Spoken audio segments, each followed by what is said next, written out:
want to say that again and again and again. You cannot violate the principles, the laws, the Word of God and escape the consequences which are devastating in a person's life. You cannot. And too many parents, for example, are unwilling to make that statement strong to their own children. And so they want to be sure that their kids love them and accept them and just think they're the greatest parents in the world by giving them things that absolutely, ultimately destroy them. Every parent needs wisdom. You ask any mother in here, and I would say mothers and dads, but primarily moms. Every mom knows that she needs wisdom to raise godly children. And fathers need wisdom to raise godly children. And men who are leaders need to be wise as leaders. Whether it's in business, in your home, in the church, whatever it might be, we all need wisdom. And to violate the principles of Scripture is to ensure consequences that we do not want to experience. Just look around the world. Look at our nation, where we've come from. We have a glorious history, but we've taken a turn, an unwise turn. And mark it down, you cannot make wrong turns without bad consequences. True in a nation, true in a home, true in a church, true in any organization. And we have to be careful. What's the mind of God? How does God think? What's His will, His purpose, and His plan?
It's ridiculous.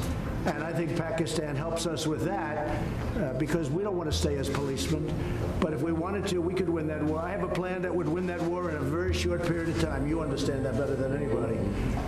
We've been in there not fighting to win, just fighting to, they're building gas stations, they're rebuilding schools. The United States, we shouldn't be doing that. That's for them to do. But what we did and what our leadership got us into is ridiculous. But I think we'll have some very good answers on Afghanistan very quick. Mr. President, Jared Nadler says the whole report lays out some high crimes and misdemeanors. Yeah, go ahead. You go ahead. Go ahead. Pakistan army has fought war against terror, and it has fought definitely and sacrificing in protecting Pakistan and Pakistan border as well. But Pakistan's sincerity was always done with positions. Sport fund was suspended by the US Defense Department. So it is done that Pakistani police facing great trouble. Are you going to restore any package for Pakistan? So we are going to, that's right, we were paying $1.3 billion to Pakistan as aid, working up for many years. The problem was Pakistan, this is before you, Pakistan was not doing anything for us. They were really, I think, subversive. They were going against us. And this is something we'll be trying. I ended that about a year and a half ago, the $1.3 billion. And I'll tell you what, to be honest, I think we have a better relationship with Pakistan right now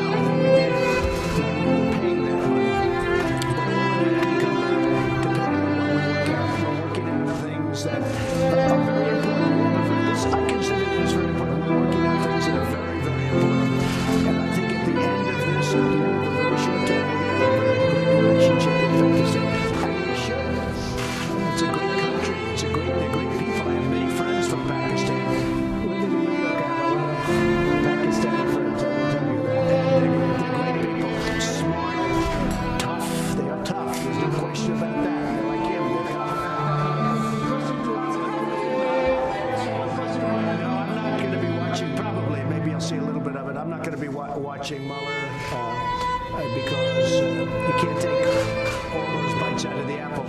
We had no collusion, no obstruction. We had no nothing. We had a total no collusion finding. The Democrats were devastated by it. They went crazy. They've gone off the deep end. They're not doing anything. They're not doing health care. They're not doing infrastructure. They're not lowering drug prices. I'm lowering drug prices. First time in 53 years that drug prices went down last year. 53 years. And I'm doing that without the help of Congress, which makes it much tougher to do. Because if they worked with us, I could get drug prices down in half. But the Democrats don't seem to care about drug prices. All they care about is a phony investigation where the report was written, it said no collusion. The report was written, and the Attorney General, based on the report, was easily able to find there was no obstruction. There's no nothing. They're wasting their time. And Robert Mueller, I know he's conflicted. There's a lot of conflicts that he's got, including the fact that his best friend is Comey. But he's got conflicts with me, too. He's got big conflicts with me. As you know, he wanted the job of the FBI director. He didn't get it. And we had a business relationship where I said no. And I would say that he wasn't happy that all of a sudden he gets this position. But you know what? He still ruled, and I respect him for it. He still ruled no collusion, no obstruction. And this thing should have ended a long time ago. This has been going on for 2.5 years. And we're never going to allow this to happen to another president again, because most of them will be able to take it. On top of everything else, we have the strongest economy. We were just discussing this with the Prime Minister. We have the strongest economy that the United States has ever had. We have the highest stock market yesterday, literally the highest stock market we've ever had on Friday, Thursday. We've broken the record, I think, 109 times for the highest stock market. But I believe Thursday of last week, we hit the all-time highest in the history of our country. Our country is doing phenomenally well. Unemployment is the lowest in 51 years, soon to be the lowest in history, if it keeps going this way in a short period of time. Black, Hispanic, Asian unemployment, the lowest in history. Women, the lowest in 72 years. Nobody has ever done what we've done. Nobody's done in 2.5 years what we've done. The biggest tax cuts in history, the biggest regulation cuts in history, so many things for health care. We got rid of the individual mandate, which was the worst part of Obamacare. And what it's going to end up, if we end up winning the House back, we keep the presidency, we should keep the Senate, we should keep the presidency. I would think easy when you have the strongest economy in the history of our country and somebody's going to run against that particular president, even though in this case it's me. In theory, I have a big advantage. I don't know. I'm going to have to ask you. But in theory, I have a big advantage. So a lot of great things are happening. But the Democrats, they don't want to talk about that. They want to stay off the economy subject. And what they're doing is just hearing after hearing after hearing.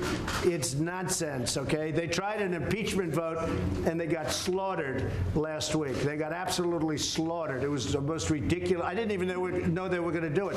And I'll tell you, just in finishing, I have a lot of respect for the Democrats because most of them voted against impeachment last week. And I have a lot of respect for those Democrats that did that because they're doing the right thing for the country. No collusion, no obstruction. Okay. Can you say that there's a deal soon? Yeah, we're talking about it. Secretary Mnuchin is talking about it. We're having very good talks with the Speaker of the House, with Nancy Pelosi. We're having very good talks with Chuck Schumer, and of course with Mitch McConnell and Kevin. We are Kevin McCarthy. We are, I think, doing very well on debt. If you look at debt limit, however you want to define that, but we're doing very well on that, and I think we're doing pretty well on a budget. Very important that we take care of our military. Our military was depleted. And in the last 2.5 years, we've undepleted it, okay, to put it mildly. We have made it stronger than ever before. We need another big year. So we had $700 billion. We had then $716 billion. And this year, we're going to be asking for a number slightly larger than that. We're putting our military back into a shape that it's never been in before. The best missiles in the world, the best equipment in the world, the best military equipment of all. We're building submarines, the finest. Nobody can even think about competing with what we're building. We're building, as you know, new submarines. We have a new aircraft carrier coming online. It's the largest ship in the world. It's so large that maybe I could even land a plane on top of it, okay? But it's a big one. President Gerald Ford. It's a phenomenal ship. So what we're doing is incredible things for our country. And, you know, just about, and I might say this about the military equipment. It's all made in the USA. Everything, 100%. It's all made in the USA, and you know, it's one of the reasons our job numbers probably are so good, lowest unemployment. Yeah. Mr. President, will you be visiting Pakistan as you described Pakistan as a great country? So he will be definitely extending your invitation. So would you be visiting Pakistan? Well, I can't say that yet because so far he has not extended me an invitation. And after today's meeting, maybe he won't, but I have a feeling he might. Yes, I'd love to go to Pakistan. Yes, please.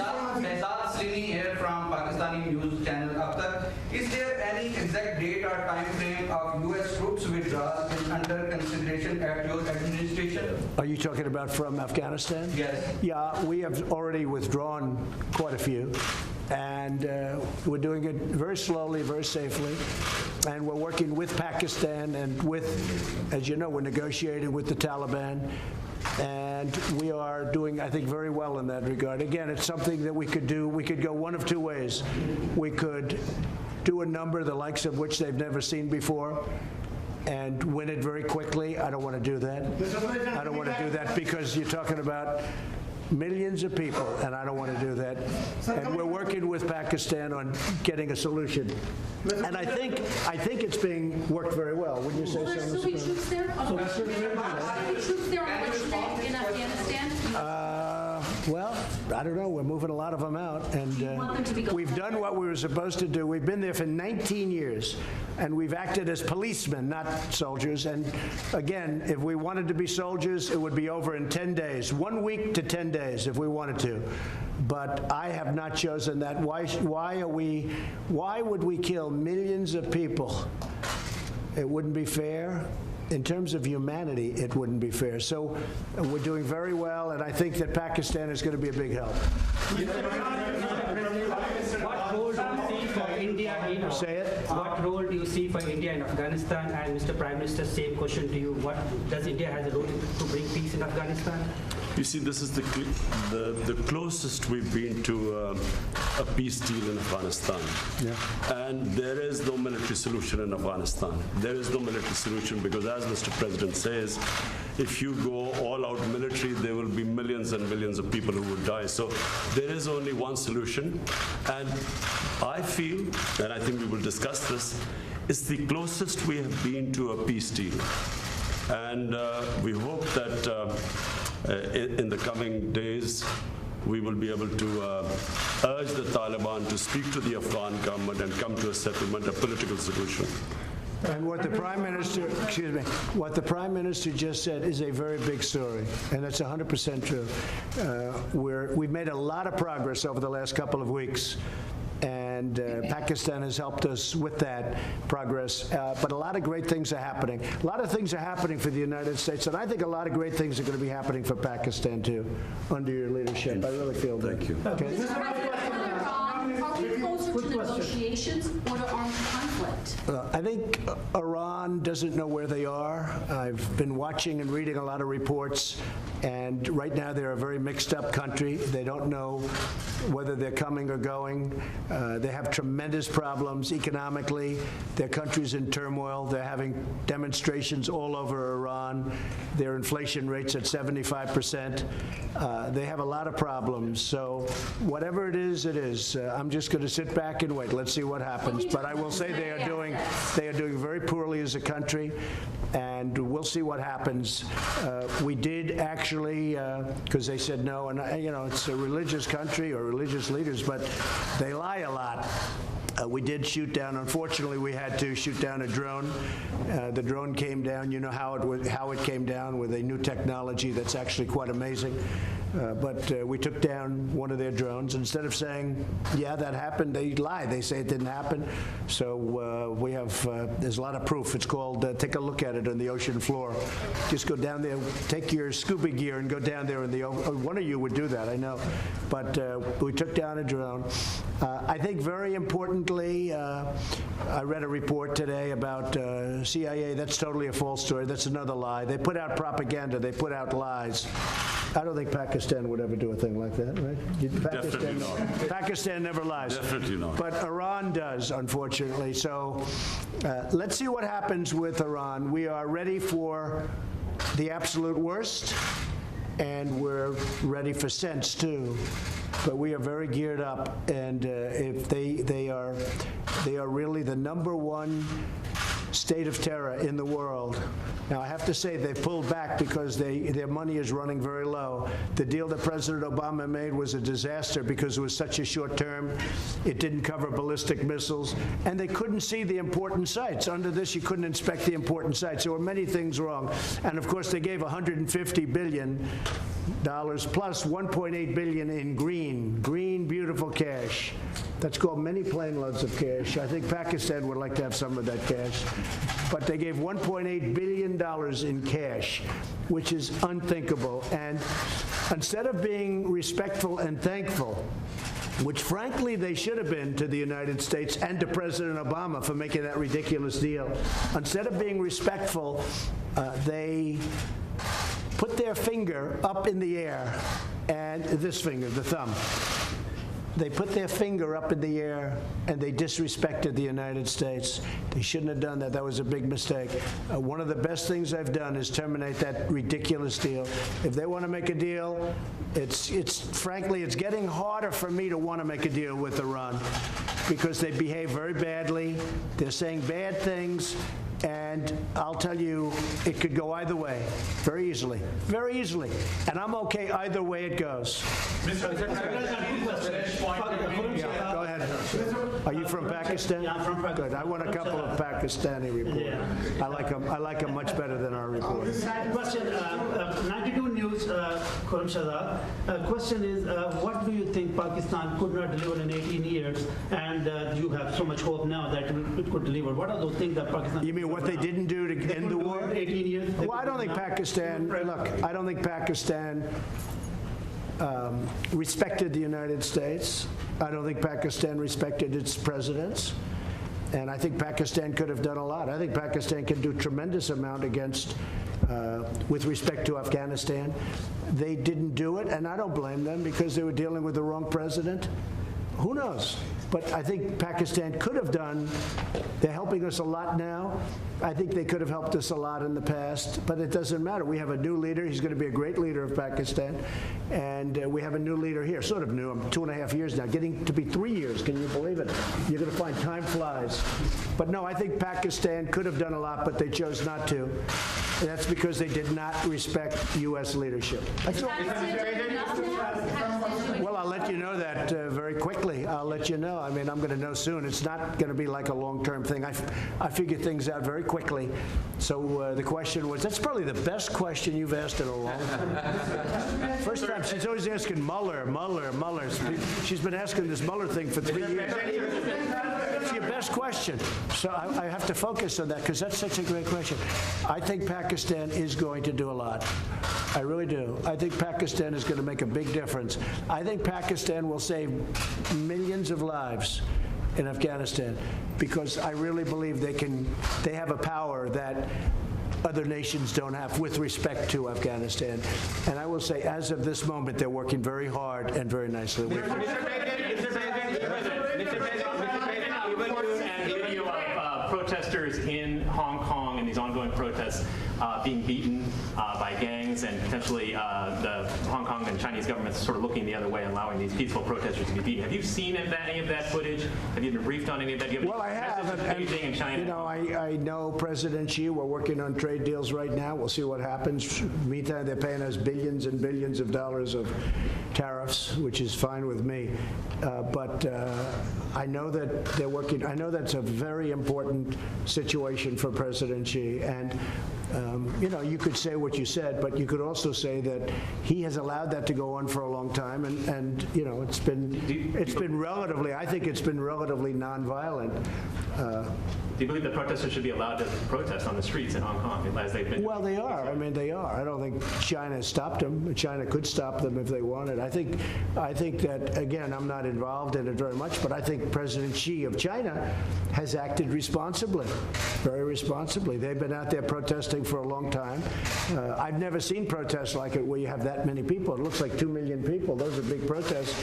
But I think that I hope that President Xi will do the right thing, but it has been going on a long time. There's no question about it. Mr. President, even your critics Want to take a question?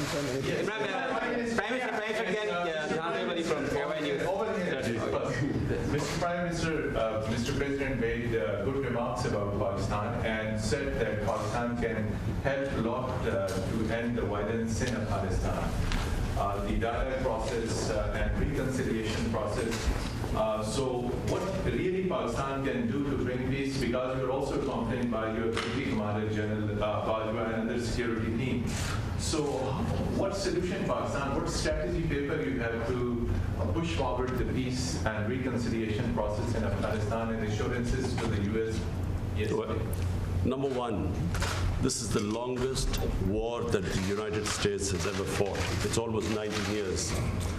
Number two, I'm one of those who always believed that there was no military solution. Because anyone who knows the history of Afghanistan, you just have to look back at the history. There was always going to be a political settlement at the end. And I have to compliment President Trump, because he has now forced people to end the war, to have a settlement. And that's where I think Pakistan is playing a very important role, because Pakistan has a 1,500-mile border with Afghanistan and all the areas where the trouble is, which is the eastern side of Afghanistan. So this is a critical time. I'm looking forward to my talks with President Trump. We have our military leadership here, because this is obviously a security situation. And what we want is understanding between the two countries. I can assure President Trump that whatever we will be saying will be the apps. We will be straight with them. There will never be any question of any doubt on Pakistan's intent, because apart from Afghanistan, the country that wants peace in Afghanistan more than any other country is Pakistan, because we get directly affected by it. And Pakistan needs stability. We have had 15 years of fighting this war on terror, over 70,000 Pakistani casualties, over $150 billion lost to the economy. So we desperately want peace. And I'm happy that President Trump has pushed this forward. So we hope, I'm looking forward to these talks. And apart from Afghanistan, there is another security threat in South Asia, and that is Kashmir dispute unresolved by the United Nations and even by the UN, who voted in support of that resolution in the UN. Now, are you going to make any kind of submission and intervention of President Trump? And the same question to Mr. President Trump. Is he going to play any role in that? Okay, he's got it. I've got a question. I will be asking President Trump. It's the most powerful country in the world, the United States. It can play the most important role in bringing peace in the subcontinent. You know, there are over 1.25 billion people in the subcontinent.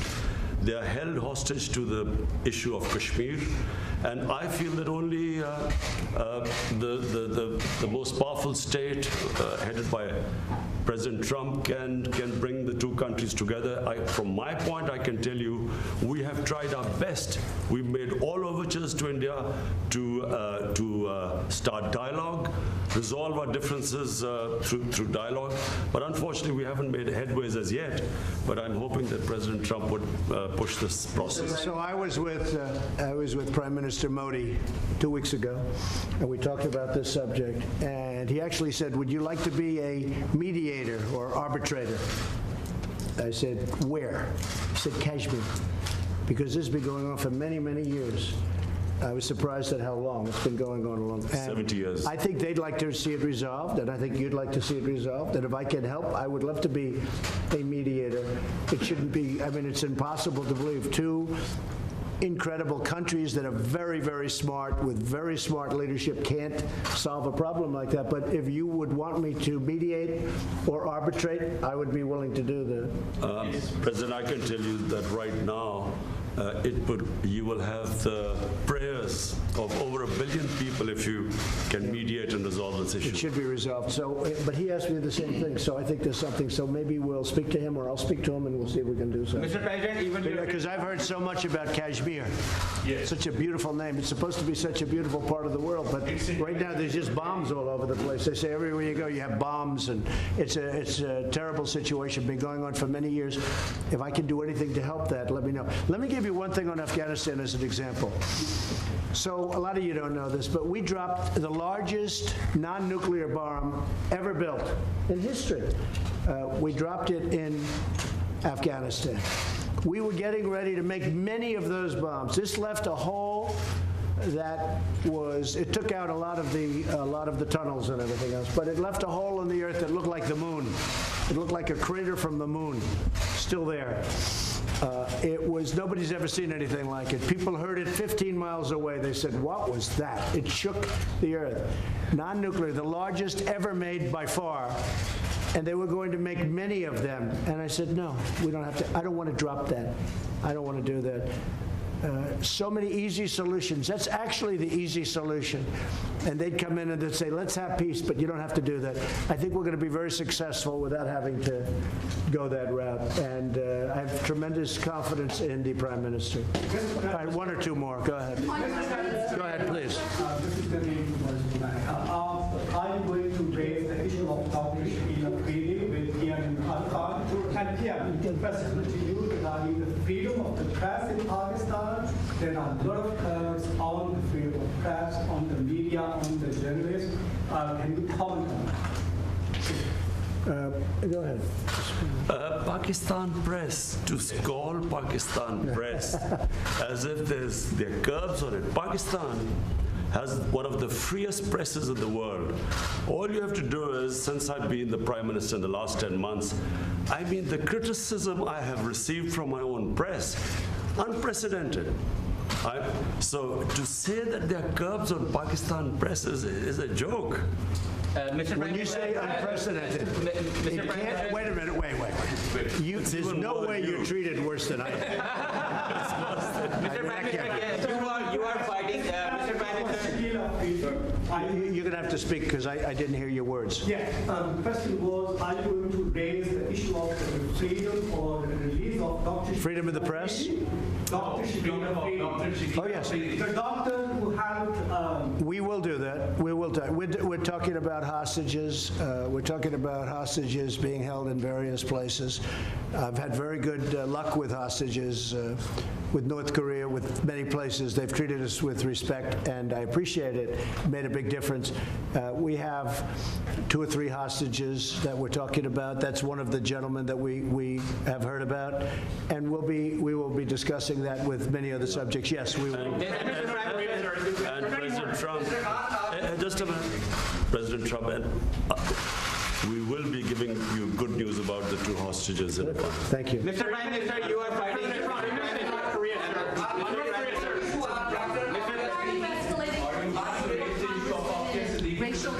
I'll tell it in a second. Go ahead. Ask it again. On your tweets, why are you escalating your feud with the 4 congresswomen and racial tensions in Syria? Well, I think they're very bad for our country. I really think they must hate our country.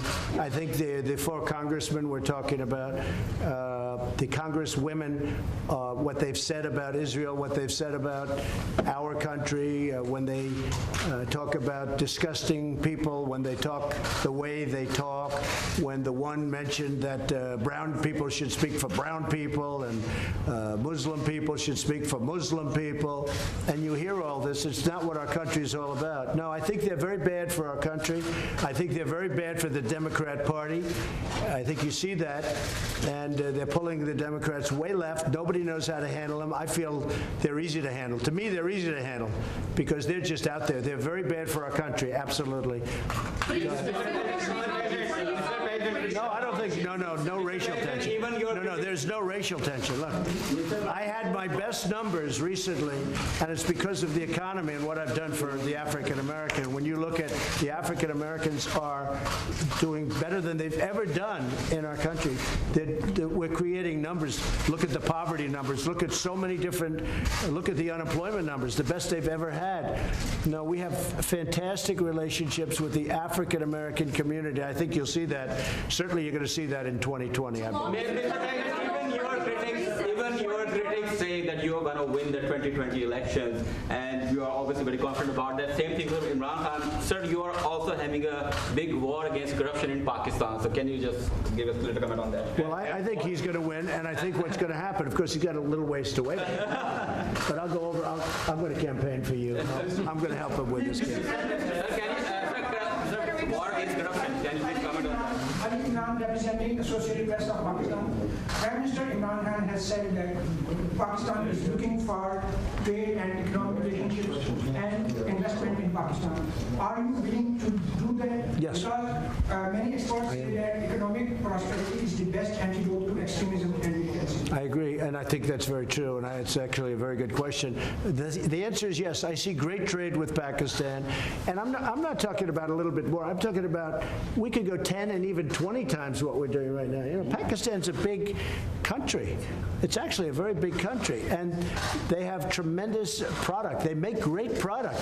They make tremendous. I bought from Pakistan over the years when I was in the private sector. They make incredible product. They're brilliant people. They're hardworking people. I think we're going to have a fantastic trade relationship. I don't mean we'll increase it by 20%. I mean, I think we can quadruple it. I think you could go, I mean, literally, it sounds great. You could go 10 times more. You could go 20 times more. Because what we do right now is not much, and we should do a lot. So I think that's going to be, and I also do agree that that has so much to do with great peace. Having a great trading relationship has so much to do with peace and extremism in this case. I think it can have a, so I expect that we will within a very short period of time start having very significant trade with Pakistan. Sure, are there any working level talks with North Korea scheduled at this point since you met with Kim Jong-un? No, we just have a very good relationship, and probably they would like to meet, and we'll see what happens. There was a little correspondence recently, very positive correspondence with North Korea. Between you or again, there's no nuclear testing, there's no missile testing, there's no nothing. I think we will, yeah, at a certain point, when they're ready, we'll be ready. Question, Mr. President, question on India. Go ahead. Question, please. Pakistan. Did you raise the voice for Dr. Afia Siddiqui? Well, there'll be things discussed, so, you know, that would be for afterwards. We'll discuss things. We'll be discussing it. Mr. President, Pakistan, one of the provinces of Pakistan, Balochistan, where India is sending non-state actors to destabilize, and the people from there are going to Europe and other places, and they're getting refuged, getting asylum in India, which is actually an indication that India is helping those non-state actors to infiltrate in Pakistan, and they created that. And one of the guys in Pakistan is holding, which was leading the network.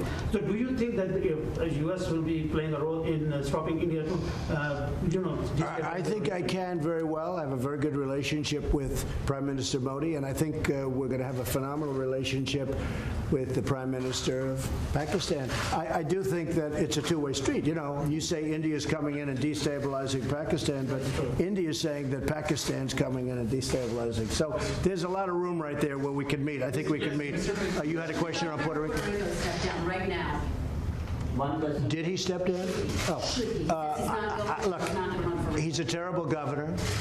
I think you have an even worse mayor of San Juan. She's horrible. I think she's horrible. I watched her. My people did nothing but complain about her when we helped them with their hurricane problem. The mayor of San Juan, Puerto Rico, is a horror show. She's incompetent, grossly incompetent. At the same time, the governor's not good. So the United States Congress, you won't believe this. Please close your ears, because this would be, gave Puerto Rico $92 billion last year for hurricane relief. Now, they haven't gotten the money, all of it, but they've got a lot of it, but they're scheduled to get. The Congress of the United States handed them $92 billion. And that $92 billion is in the hands of incompetent people and very corrupt people. But the governor has done a terrible job, and the mayor of San Juan she's horrible. I think she's just terrible. She's so bad for her people. And I think the government of the United States, they have to be careful. I'm the best thing that ever happened to Puerto Rico, because we did a great job in Puerto Rico. They don't like to give me the credit for it, but we did a great job. I have many Puerto Rican friends. I have a real understanding of Puerto Rico. I've had jobs in Puerto Rico. I think the most successful, I own the Miss Universe contest, the pageants, and we had them in Puerto Rico twice, and I'll tell you, we had tremendous successes. In fact, they said literally 100%, this never happens, almost, I think it was close to 100, but 100% of the island itself was watching. They liked those pageants. So I've had a great relationship with Puerto Rico. I'm the best thing that ever happened to Puerto Rico. But Congress has given them $92 billion. Pakistan would like some of that, right? 92, not 1.3, because Pakistan was getting 1.3. $92 billion, and the money is squandered and wasted and stolen. And I'll tell you what, the senators are not happy about it, and Congress is not happy about it, because you really do. You have incompetent, totally, grossly incompetent leadership at the top of Puerto Rico. The people of Puerto Rico are great. And the people of Puerto Rico like me, and they should, because nobody's given them what I give them. But the leadership is corrupt and incompetent. Thank you very much, everybody.